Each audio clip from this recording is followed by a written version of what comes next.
Hey, everybody, welcome back to Board and Savior. I am Ben from Board and Savior, and with me this time, I almost said as always. It does feel like Kelsey's been around, which, I'm not complaining.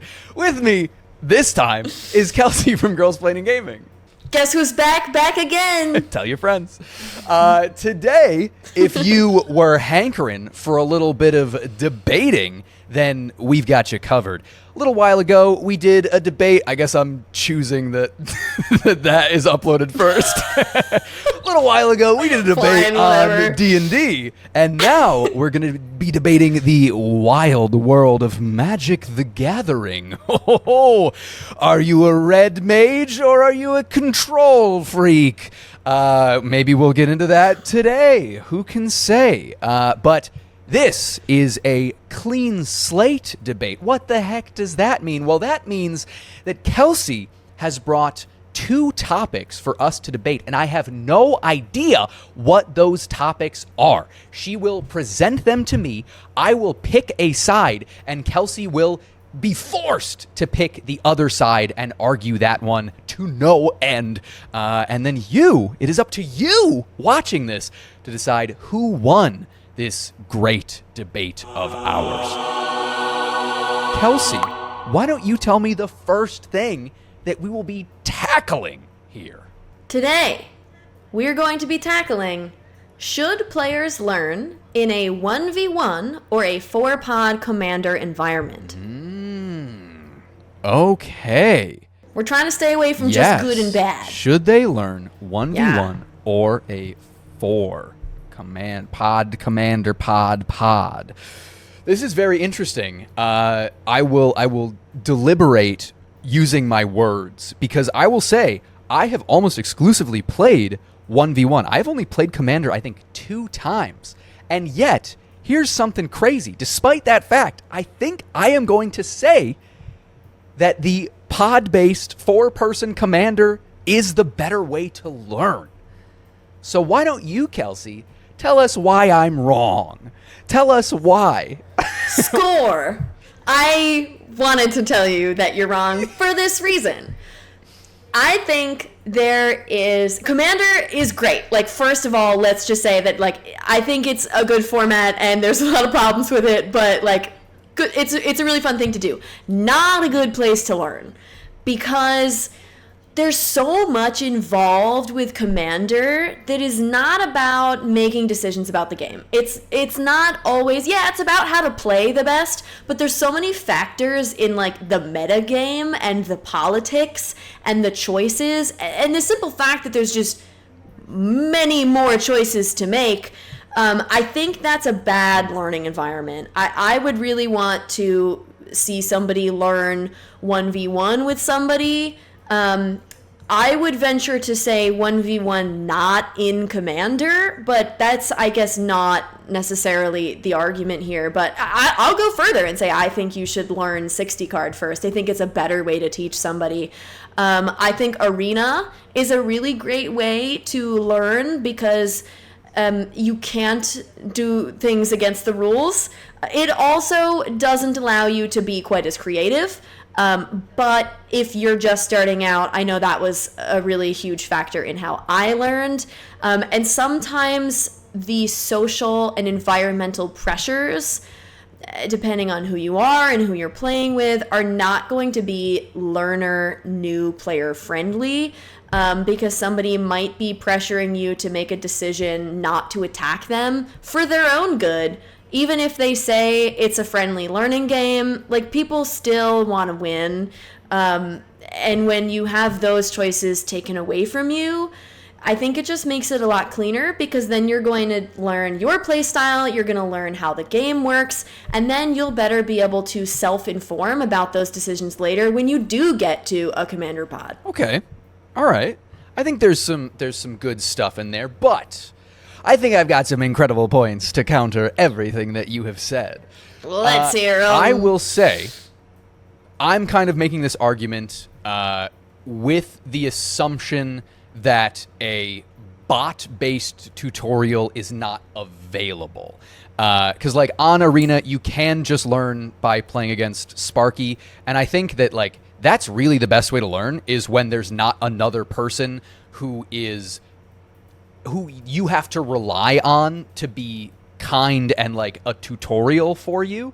Because I think when you have to rely on a person to do that, like, they might go too hard, they might go too easy. Like, it's when there's a design tutorial with a CPU, that's a different thing. That would be ideal. If the only two options in front of you are 1v1 with a person or a commander pod with 4, I would say commander pod with 4 is the better way to go, because in a 1v1, the other person, the only thing that they can really do is go against specifically you. It is head to head. You are trying to stop them. They are trying to stop you.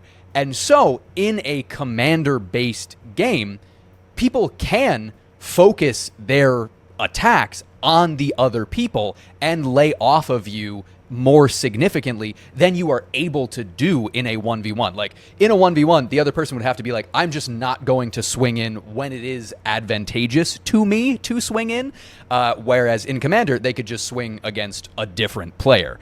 And so I think that Commander, assuming that you are playing with kind people, which would also need to be the case if you were playing 1v1 in Kelsey's option.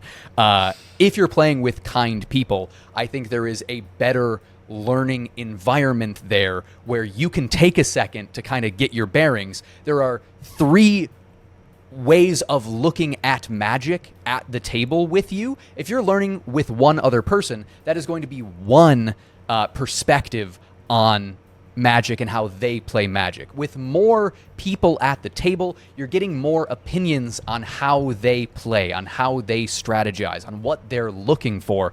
And I think that is just going to be a little bit broader of an education than if you are playing with one player. The one player might be an aggro player. They might be a control player. They might be a mid-range player. Whatever they are, whatever they gravitate toward, I feel like you are going to gravitate toward. And if you're in a commander pod system, then you've got a couple different perspectives to kind of learn from and be taught by.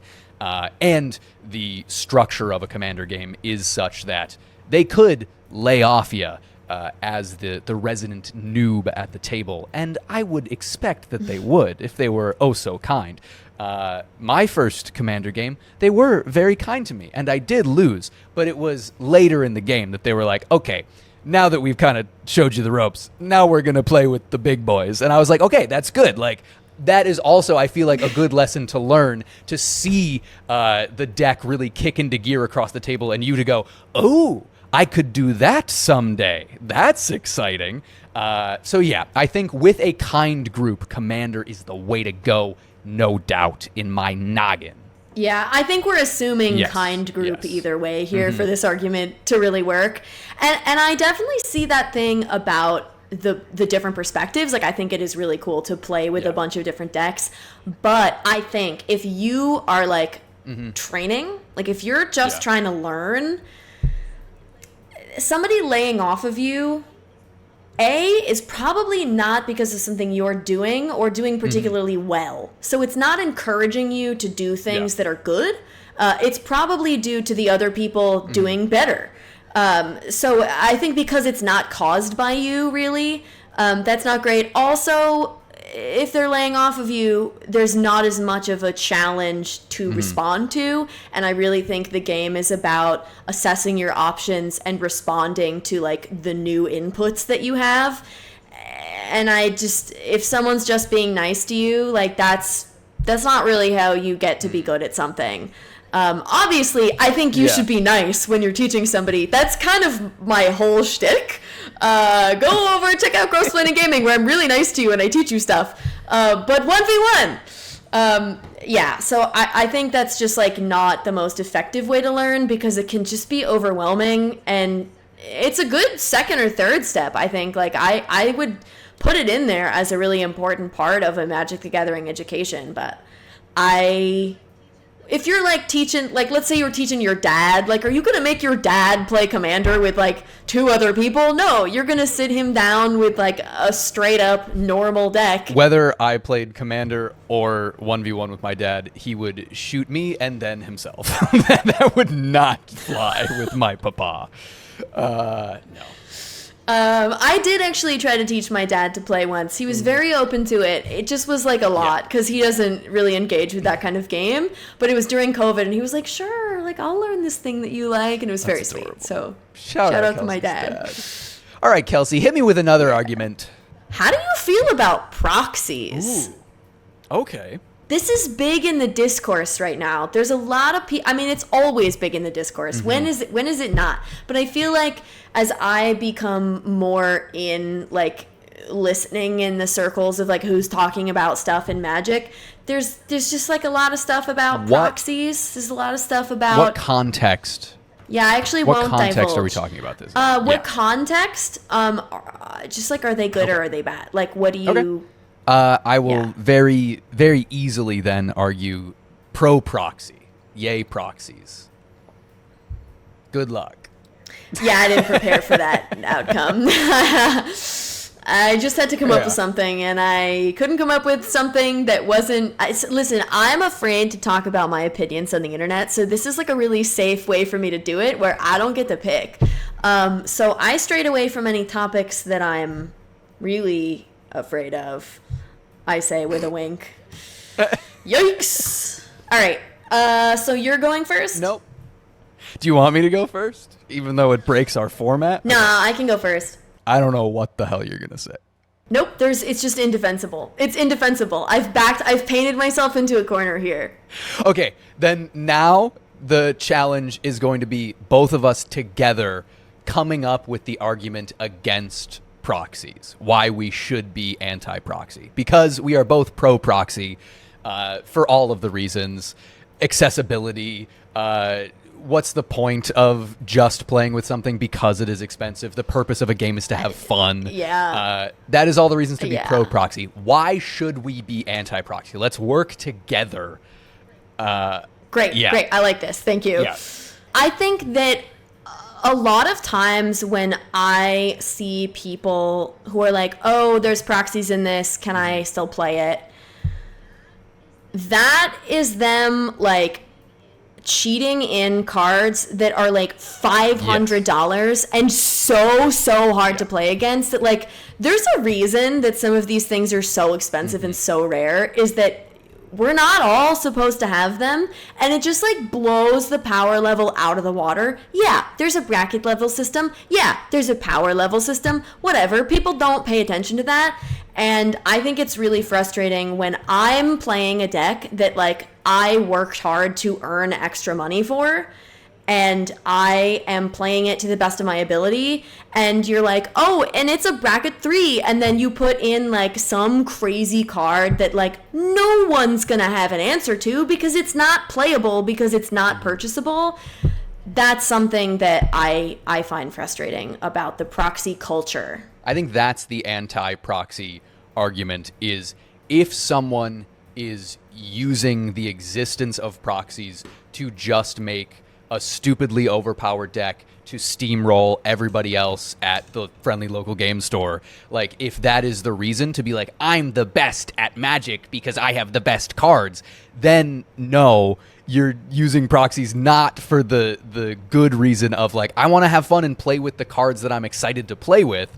And you just want to win and be a jerk. And to be clear, I also don't think you're the best player because you have the best cards if you buy them. Like, that's also 100%. Not what makes you like a good opponent, a fun player, like a good community member. That's not what does it.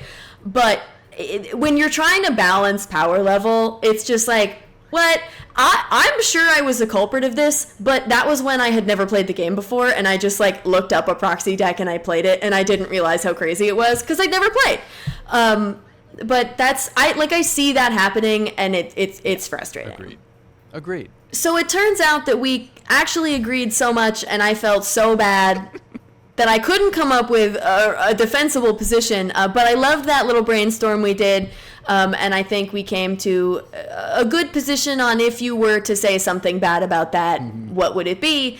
So I've come up with another topic, which is what is the best color in Magic the Gathering? And yeah, I don't want to hear Simic. I don't want to hear any other color pairings. Mono. I just want to hear one single color. What is the best one? This is tough. There are three that spring to mind. There are two that spring to mind. There's actually 5? There's actually 5 colors. 2 immediately spring to mind as like, I am not going to pick those 2. And so I will be very curious if you argue one of those. I don't think you will. I am going to go with green.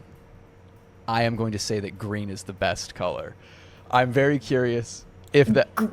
Green is also my answer, but I have another answer I'm prepared. so glad. Obviously, green's the best color. I was trying to steal it from you. Oh, yeah. Okay. Yeah. What's yours? This is interesting because neither of us have thought about this question, but I'll go first. I think red's the best color. I think that red just wins games. Is that the one you were going to say no to? Yeah. Wow, interesting. I'll be interested to hear why you think that. I actually have come a long way because I, until probably a year ago, refused to play red. I wouldn't play it in any decks. I wouldn't try to draft it. I mean, I'll draft what's best, but like, I really wasn't comfortable playing red. And I've learned, I think it's just the best color. I think you get the tempo, like you get the aggressiveness and the speed that in any sort of deck, if you're playing standard, if you're playing modern, if you're playing commander, like I think in anything, it offers you a head start with your low mana cost creatures. You've got a lot of removal. It's not all super expensive. Think about the new release in Edge of Eternities. It's one of the 2 colors that has landers, so you still have some of your like mana base expanding in red. And I just think the fact that you can be aggressive is like so important. And it's not a one-sided color. I think it is multifaceted. Like I'm building a Gev Scaled Scorch deck, and that is all about, it's aggressive, but it's all about 1/1 counters, which is something that you usually think about in green and white. So it's definitely something where you don't just have one thing that you're doing. But I think it's a finisher. I think it wins games. And I've been really enjoying playing red recently. So yeah, especially also if you're in like an event, if you're in a limited format, I feel like you're so much higher percentage of winning if you're playing red because it's not really a format where you're going to have a lot of time to set up like you would in a commander game. I just think it affords you such a huge advantage. I am looking at this question from a totality perspective. Is red powerful? Yes. Is red fun to play? It can be. Is red fun to play against? No. Oh. Absolutely not. And I think there is an argument to be made for many of the other colors, the same argument, that it might be fun to play, it might be strong, but it's not fun to play against. And I think green is my answer for it is fun regardless of what side you're on in green. So blue obviously is not fun to play against because it's not fun when your stuff doesn't hit the battlefield. That sucks. That does not feel good. Black, bad to play against because you've got creatures and then they're dead. That feels bad. It makes me cry in my soup. Then white, white is not fun to play against because you're like, I keep hitting you and hitting you and hitting you and you just keep not dying. Stop not dying, please. You have too much health. Red is not fun to play against because it just goes too fast for me to set anything meaningful up and for me to build the board that I want to build and play with the cards that I want to play with. I'm dead on turn 3. No thanks. Green, on the other hand, is fun to play and it's fun to play against. I think it is so enjoyable to set up the initial turns of building an engine to put out lots of mana, and then on turn 3 or 4 to start throwing those big old stompy creatures down and roll in with those tramply boys. I think that's a lot of fun. And when I get beaten by a freaking 2020 with trample, it's a moment where I go, okay, that was pretty cool.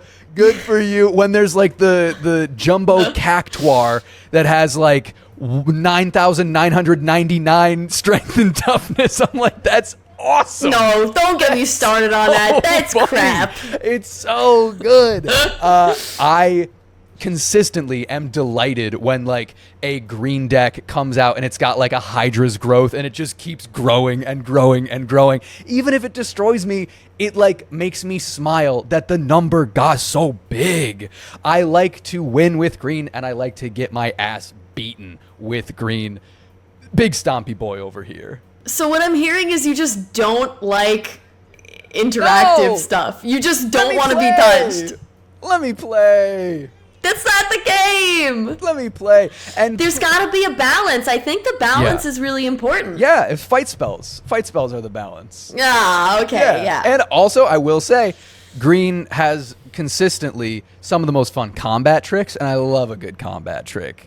I love a good, ooh, my boy's a little bit bigger than your boy. You didn't think my boy was so big. I love that. That's so silly. Playing solitaire over there. If I see a red deck, if I see a single mountain come down on the other side of the board, I'm instantly going, do I just scoop now? Like, I don't want to do this. I don't want to deal with this. Hot take here. I kind of think if you're playing a monocolored deck in Commander, that's toxic to begin with. What are you doing? But if I don't have anything against any color pairings, it's just like, oh my god, are you playing mono red? Yeah. What the hell? But no, I don't think that contributes to my lesser enjoyment of the color, and I think that like all of them have so many different sides to them. Like the annoyingness of some blue is kind of taken away when you put it with green and you have Simic. Like, and I think like I have a Gralnock deck that I love to talk about on here that I think really embodies that, because I just kind of do what I do and it's fun. So it's a good mesh of the two. But I think there's ways like the Gev deck that I talked about, that's not like a traditionally, yeah, it's aggressive, but it's not like the same as the scary, like you get 45 combats and you do it, like it's not the annoying part. No. Well, they banned that, so Thank goodness. I will rest my case on this. Which color is the primary way to do land destruction? It's red. Are you playing land destruction? No, because I'm not an asshole. But if I were to, it would be red. I'm not either. Land destruction is cruel and unusual and should not exist, and that's red. Red is all land destruction. That's most of the land destruction triggers are from red cards. I think it has its place, not in my house. And that is going to do it for this clean slate debate. But that's not all the debating that you can watch today, because 2 more topics, at least, depending on if we can actually argue the topics, are available to watch on Girlsplaining Gaming right now. So go over to Girlsplaining Gaming, give a sub, give a like, comment, but comment here first before you leave this video, because if you leave this video, you're not going to remember to come back. So please comment and tell us who you think won, and then go over and watch Kelsey's video. And it'll be great, but as long as you said that I won, it'll be great. If you didn't say that, then you were wrong, and you're not welcome back. So that's what I've got for you. Thank you so much for watching, and Kelsey, say bye-bye. Bye.